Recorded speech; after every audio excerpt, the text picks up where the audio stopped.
আজকের একাদশী স্পেশাল থালি বাঁধাকপির ঝাল, রুটি, আলুর দম আর গুড়। নমস্কার সকলকে, কেমন আছেন সবাই? আমার একটি নতুন ভিডিওতে সবাইকে ওয়েলকাম।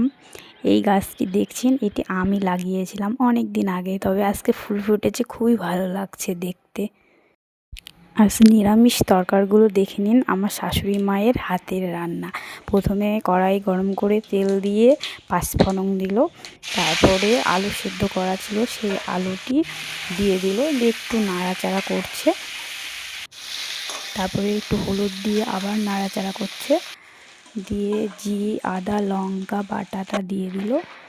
এবার আবার নাড়াচাড়া করে তারপরে জল দিয়ে দিল, তারপরে কিছুক্ষণ নেড়ে চেড়ে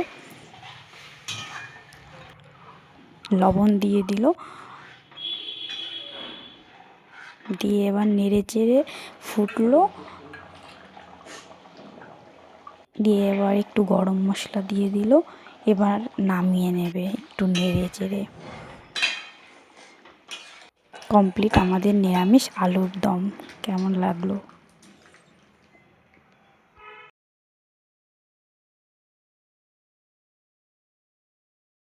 এবার হবে বাঁধাকপির ঝাল। সেই জন্য মা প্রথমে কড়াই গরম করে তেল দিয়ে পাঁচফোড়ন দিয়ে দিল, দিয়ে আলুগুলো দিয়ে দিল।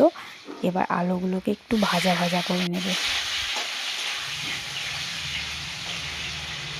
তারপর একটু হলুদ দিয়ে দিল, তারপরে আবার একটু নাড়াচাড়া করছে।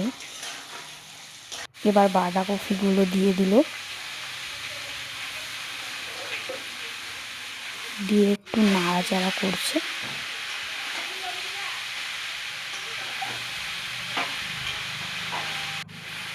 দিয়ে একটু হলুদ দিয়ে আবারও নাড়াচাড়া করছে। এবার মশলা দিয়ে দিল, আদা জিরে লঙ্কা বাটা দিয়ে নেড়ে চেড়ে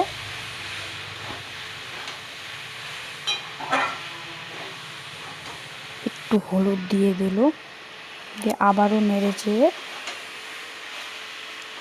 সামান্য পরিমাণে একটু জল দিয়ে দিল যাতে সিদ্ধ হয়ে যায়। তারপর একটু লবণও দিয়ে দিল, আবারও নেড়ে চেড়ে একটু চালের ময়দা দিয়ে দিল যাতে দেখতে ভালো লাগে, এবং তারপরে নাড়াচাড়া করতে লাগলো। তারপরে হয়ে আসার সময় লাস্টে একটু গরম মশলা দিয়ে নামিয়ে ফেলছে। আমাদের তৈরি হয়ে গেল বাঁধাকপির ঝাল।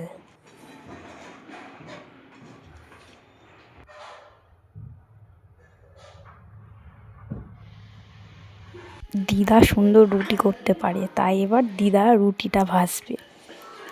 প্রথমে ময়দাটা নিয়ে গোল করছে রুটিটা,